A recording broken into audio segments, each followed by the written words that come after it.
Hey comic book fans, welcome back to Comic Book Corner 2.0, and fans, you're back with me, Mike Spider Slayer, getting ready to do this all-important comic book review so you the fans can make a decision what comic books to buy. And today, guys, we're talking about Poison Ivy, Cycle of Life and Death, issue number 1 of 6. This is DC's limited series here, and pretty cool cover as you get to see Poison Ivy and her costume and laying in this plant.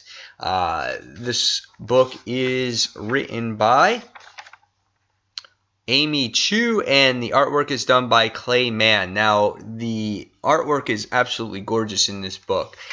Here we get to see Pamela Isley in her just normal day street clothes, and they still find a way to make her look sexy, but yet classy.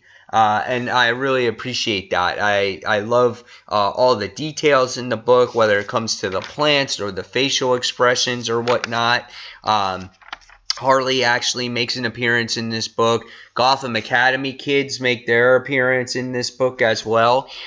So it does have a little bit of that Batman feel to it. Here is Harley.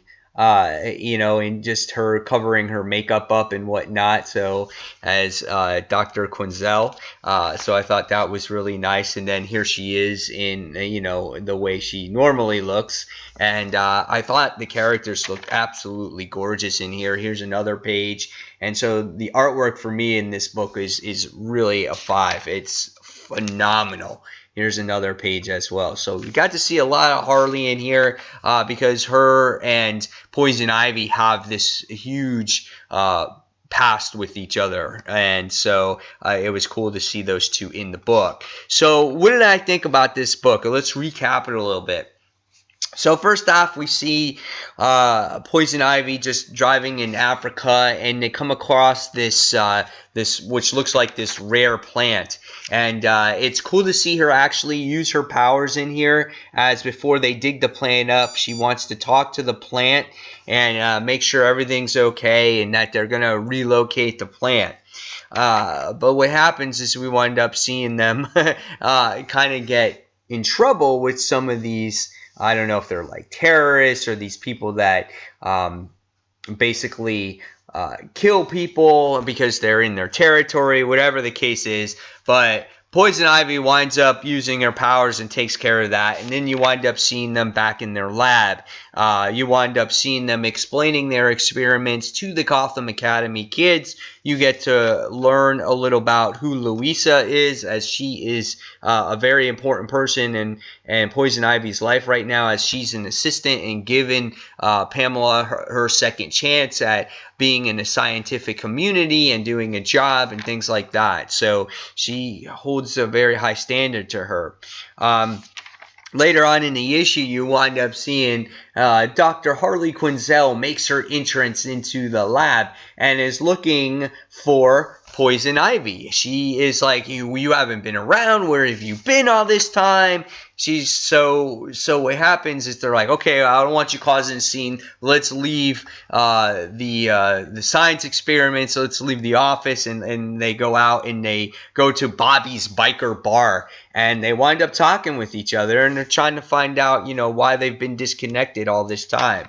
Well, being that Harley is frustrated, we get to see a couple of bikers that are hitting on a girl, and she feels that it's necessary to start this bar fight. And her and Pamela wind up teaming up with each other. It was pretty cool, pretty comical moments at time, good character interactions in there.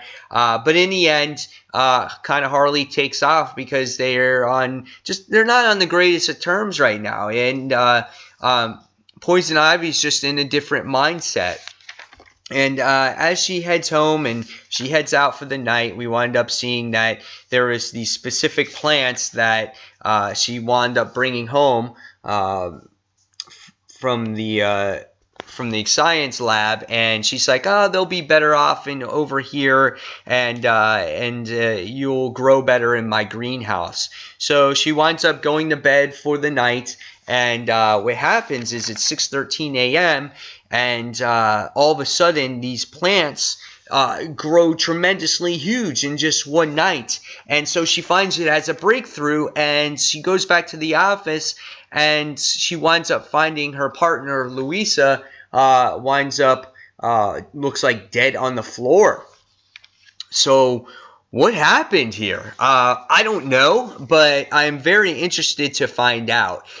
This was a really good way to kick off this series because it has all the familiarities that you've known and loved about the character, whether it's her, sexuality, how her relationship is with Harley, how they mentioned all the, Gotham stuff, and now it introduces a new chapter into the character's life, and just a new little adventure that she goes on, and it leaves you with a great cliffhanger and a wonderful mystery here on wondering who killed Louisa. Is it the plants, or is it somebody else? And we have 5 issues to figure this out.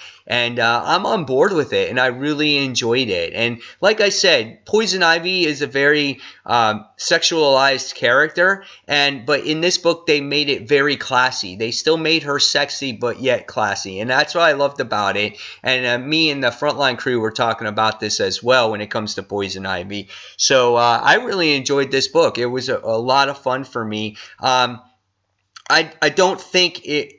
I think it was a little bit slow at times. I was waiting to see, okay, what's really the plot going on, but really the story is going to start in the next issue, and this was kind of a setup of where the character's been and what she's doing right now. So I think I'm going to give this one a 4.25 out of 5 stars. If you guys are on the fence about buying this particular book, or you don't invest in miniseries, I definitely say give this one a try. And if you're a Poison Ivy fan and a Harley fan, I think you're going to like this book. So guys, in the comments below, tell me what you thought of Poison Ivy issue number 1. And fans, until that next comic book review, go head on over to Comic Book Corner Old School. And guys, I'll see you on that next comic book review. So take care, fans, and thanks for watching. See you soon. Bye.